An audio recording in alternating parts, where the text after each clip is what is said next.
दोस्तों, India dairy farming के YouTube channel में आपका स्वागत है। इस चैनल में हम कृषि तथा पशुपालन से संबंधित जानकारियां उपलब्ध कराते रहते हैं, जो कि सामान्य से सामान्य किसान से लेकर डेयरी उद्यमी तक के लिए बहुत ही लाभदायक हो सकते हैं। तो अगर आपने ये चैनल अभी तक सब्सक्राइब नहीं किया है तो कोई बात नहीं, आप इसे यहाँ पर से या फिर यहाँ पर से ज़रूर सब्सक्राइब कर लें। रेगुलर अपडेट्स के लिए आप हमारा फेसबुक पेज भी लाइक कर लें। दोस्तों, हमारे बहुत सारे सब्सक्राइबर ने हमसे पूछा था कि पशुओं में प्रमुख रोग कौन से होते हैं और उनसे पशुओं को कैसे बचाया जा सकता है।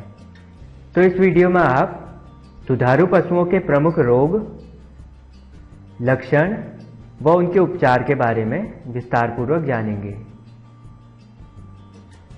दुधारू पशुओं में अनेक कारणों से बहुत सारी बीमारियां होती हैं। सूक्ष्म विषाणु, जीवाणु, फफूंदी, परजीवी, प्रोटोजोआ, कुपोषण तथा शरीर के अंदर की मेटाबॉलिज्म क्रिया में विकार आदि प्रमुख कारणों में से हैं। इन बीमारियों में बहुत सी जानलेवा बीमारियां हैं तथा कई बीमारियां पशु के उत्पादन पर कुप्रभाव डालती हैं।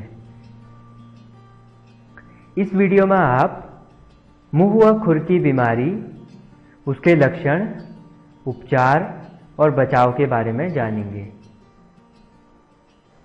मुंह व खुर की बीमारियां खासकर फटे खुर वाले पशुओं जैसे गाय, भैंस और बकरियों में बहुत अधिक मात्रा में पाई जाती है।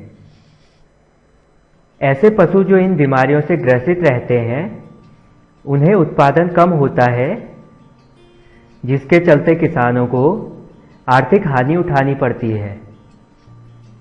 सूक्ष्म विषाणु से पैदा होने वाली इस बीमारी को विभिन्न स्थानों पर विभिन्न नामों से जाना जाता है, जैसे कि खरेड़ू, मुंह पका, खुरपका, खुरपा आदि।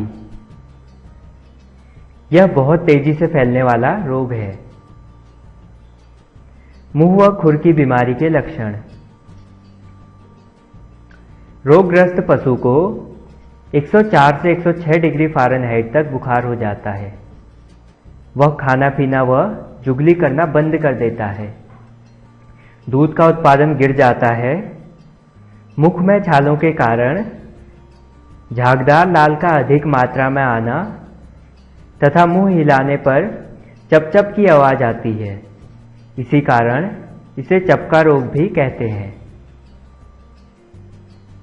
तेज बुखार के बाद पशु के मुंह के अंदर गालों, जीभ, होंठ, तालू व मसूड़ों के अंदर, खुरों के बीच तथा कभी कभी थनों व आयन पर छाले पड़ जाते हैं। ये छाले फटने के बाद घाव का रूप ले लेते हैं, जिससे पशु को बहुत दर्द होने लगता है। मुंह में घाव व दर्द के कारण पशु खाना पीना बंद कर देते हैं, जिससे वह कमजोर हो जाते हैं। खुरों में दर्द के कारण पशु लंगड़ा चलने लगता है। गर्भवती मादा में कई बार गर्भपात भी हो जाता है। नवजात बच्चे बच्चियां बिना किसी लक्षण दिखाए मर जाते हैं। लापरवाही होने पर पशु के खुरों में कीड़े पड़ जाते हैं तथा कई बार खुरों के कवच भी निकल जाते हैं। हालांकि वयस्क पशु में मृत्यु दर बहुत कम होती है, लेकिन इस रोग से पशुपालकों को आर्थिक हानि बहुत ज़्यादा उठानी पड़ती है। दूध देने वाले पशुओं में दूध के उत्पादन में कमी आ जाती है। ठीक हुए पशुओं का शरीर खुरदुरा तथा उनमें कभी कभी हांफना रोग हो जाता है। बैलों में भारी काम करने की क्षमता खत्म हो जाती है। मुंह व खुर की बीमारी के पश्चात प्रभाव।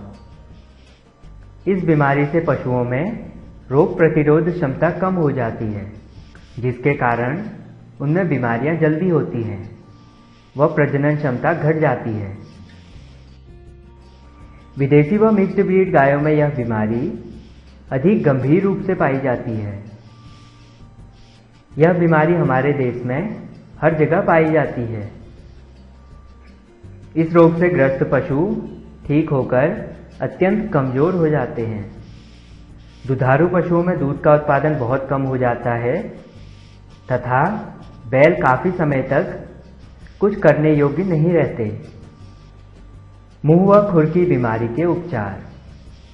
इस रोग का कोई निश्चित उपचार नहीं है, लेकिन बीमारी की गंभीरता को कम करने के लिए लक्षणों के आधार पर पशु का उपचार किया जाता है। रोगी पशु में सेकेंडरी संक्रमण को रोकने के लिए उसे पशु चिकित्सक की सलाह पर एंटीबायोटिक के टीके लगाए जाते हैं।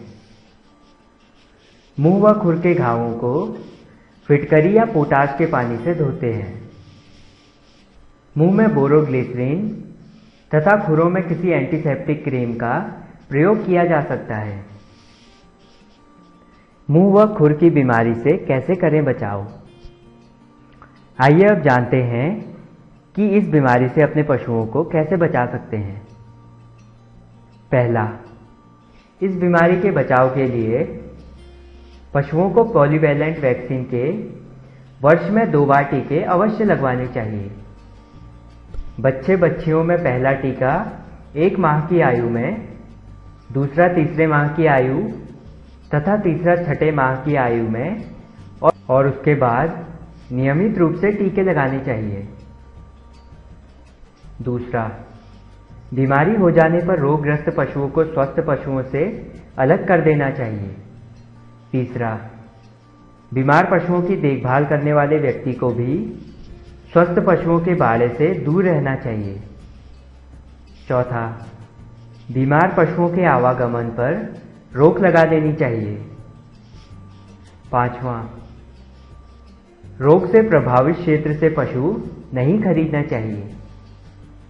छठा, पशुशाला को साफ सुथरा रखना चाहिए। सातवां, इस बीमारी से मरे पशु के शव को खुला न छोड़कर गाड़ देना चाहिए। आठवां, नए खरीदे गए जानवरों को अन्य जानवरों से 21 दिन तक दूर रखना चाहिए। तो दोस्तों, इस वीडियो में आपने दुधारू पशुओं में होने वाले एक प्रमुख रोग खुर व मुख की बीमारी के बारे में विस्तार पूर्वक जाना। अगर आपको ये वीडियो पसंद आया तो इसे लाइक कीजिए और इस वीडियो को फेसबुक, ट्विटर और गूगल प्लस में जरूर शेयर करें। साथ ही हमको कमेंट बॉक्स में लिखकर यह भी बताएं कि आपको यह वीडियो कैसा लगा। कृषि तथा पशुपालन से संबंधित जानकारियों के लिए आप इंडिया डेयरी फार्मिंग का यूट्यूब चैनल अभी जरूर सब्सक्राइब कर लीजिए। तो इस वीडियो में इतना ही। Thank you for watching. Bye.